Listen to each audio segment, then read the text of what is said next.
Charlie Jones never dreamed of a life behind bars. It was not a grand ambition or a family tradition. He was a young man in Alabama simply looking for steady work. A job with the Department of Corrections came up and he took it. It was just a paycheck, a way to build a life. He didn't think much about the world he was entering. It was a state job, secure and practical. The high walls and steel doors were just part of the workplace. He had no grand philosophy about justice or rehabilitation back then. It was about showing up on time and doing what was asked of him. He was just trying to get by, like so many others.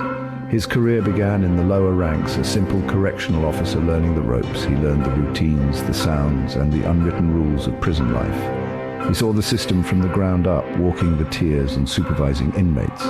It was a world most people only see in movies, but for Charlie it became his everyday reality. He was a quick study and his calm demeanor earned him respect. He wasn't loud or aggressive, he was firm and consistent. Over the years he moved up through the ranks, his reputation growing with each promotion. The job that started as a simple necessity was slowly becoming a lifelong vocation, a path he had not chosen but was now walking with purpose. This journey eventually led him to the position of warden. It was a role that carried immense responsibility, a world away from his start as a rookie guard. He was now in charge of entire institutions, making decisions that affected hundreds of lives, both inmates and staff. For 35 years he dedicated himself to this work. 18 of those years were spent at the helm of Holman Correctional Facility, a place known throughout the state and beyond. It was here, at Holman, that Charlie would face the most profound challenges of his career. He was no longer just a man with a job. He was the warden of Alabama's death row. Holman Prison was where the state's most serious sentences were carried out. It was a place of finality. Charlie's role here was not something he had sought out, but it was the one he was given. He accepted it with the same quiet resolve that had defined his career. He understood the gravity of the institution and the lives held within its walls. He was the man responsible for maintaining order, ensuring safety, and overseeing the state's ultimate punishment. The young man who just needed a job was now the warden of a place where men waited to die. It was a long way from where he started, a journey defined by duty rather than design.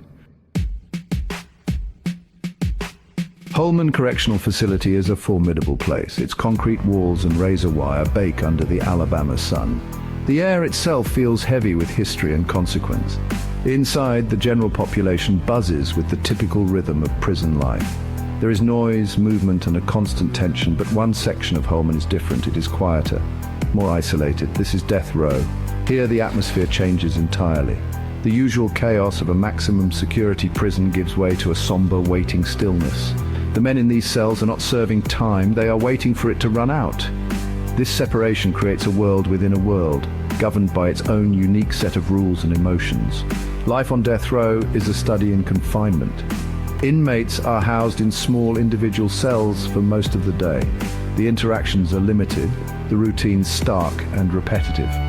Unlike other parts of the prison where inmates might work or attend programs, the primary activity here is waiting for appeals, waiting for news, waiting for an execution date.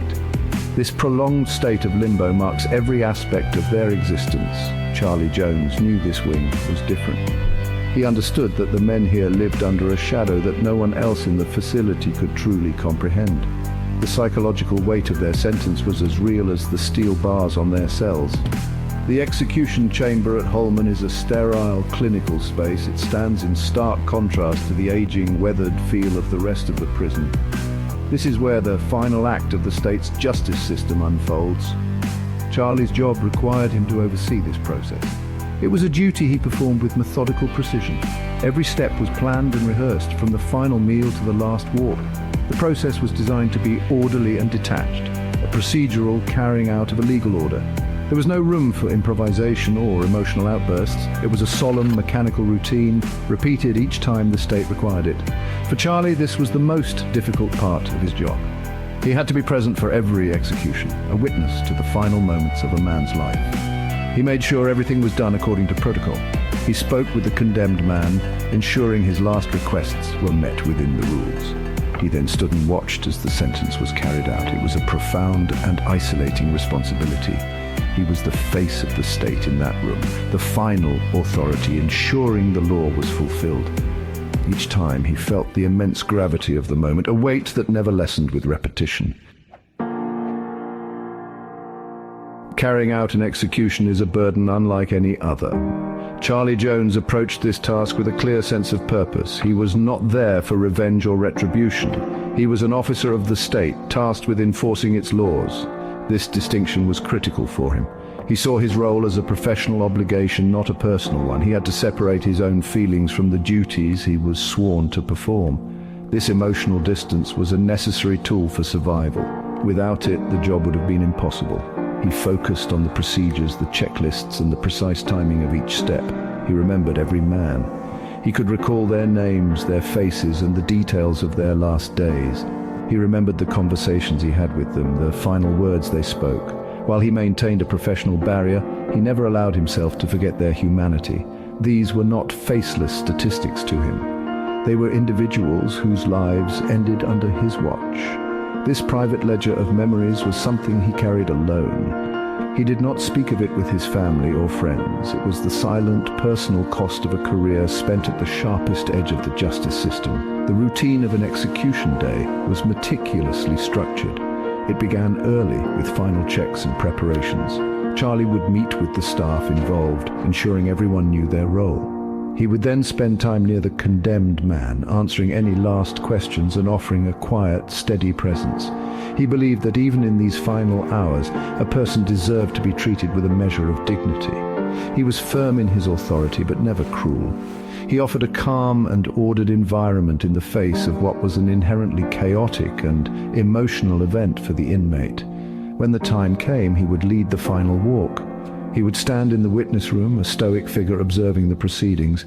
He watched as the sentence was completed, confirming that everything was done according to the law. Afterward, he would complete the necessary paperwork, formally closing another chapter. He would then go home, leaving the weight of his work behind the prison walls as best he could. He did not celebrate or mourn. He simply did his job, then returned to his life, ready to do it all again when called upon. It was a cycle of duty he fulfilled for years. Over his 35 years in corrections, Charlie Jones witnessed a profound transformation inside the prison walls. The inmates he first encountered were different from those who filled the cells in his later years. In the beginning, many were serving time for crimes rooted in passion or poverty. There was a certain code, an old-school mentality among the prison population, but as the decades passed, a new and more destructive force began to take hold: drugs. The rise of narcotics changed the very nature of crime and consequently the character of the inmates. The offenses became more violent, more senseless, driven by addiction and the ruthless economics of the drug trade. This shift brought a different kind of person into the system. Charlie saw more and more young men who had grown up without guidance or stability. They came from broken homes, with no strong father figure or positive role model to show them a different path. Their lives had been shaped by neglect and chaos, and the prison became the only institution they had ever really known. They lacked the basic discipline and respect for authority that had been more common in previous generations. This made the job of managing the prison population increasingly difficult and dangerous for his staff. The sense of community, however flawed, that once existed among inmates began to erode. It was replaced by gang affiliations and a culture of mistrust. In the past, disputes might be settled with fists. Now they were settled with shanks, and conflicts were more likely to escalate into deadly violence. The prison environment became more volatile, less predictable. Charlie and his officers had to constantly adapt, developing new strategies to maintain order and prevent bloodshed. They were dealing with a population that was more fragmented and more prone to explosive anger than ever before. Throughout these changes, Charlie's core philosophy remained the same. He believed that every inmate, regardless of their crime or their attitude, was a human being. He insisted that they be treated with dignity. This did not mean being soft, it meant being fair, consistent, and respectful. He enforced the rules without exception, but he did so without malice. He knew that treating men like monsters would only make them more monstrous. By providing structure and a clear set of expectations, he hoped to maintain a baseline of order and humanity in a place that could easily lose both. Charlie Jones never sought the spotlight. He did not give grand speeches or write books about his experiences. His work was done in the quiet, grim corridors of Holman Prison, far from public view. His legacy is not one of fame or glory, but of steadfast duty. He took on one of the most difficult jobs imaginable and performed it with integrity for over 3 decades. He faced the darkest aspects of human nature every day, but refused to let it corrupt his own. He was a warden, not a crusader. His mission was to carry out the law, maintain order, and ensure the safety of everyone within his walls. He reflects on his long career with a quiet pragmatism. He doesn't express pride in the executions he oversaw, nor does he voice regret. He sees them as a solemn part of a job he was sworn to do.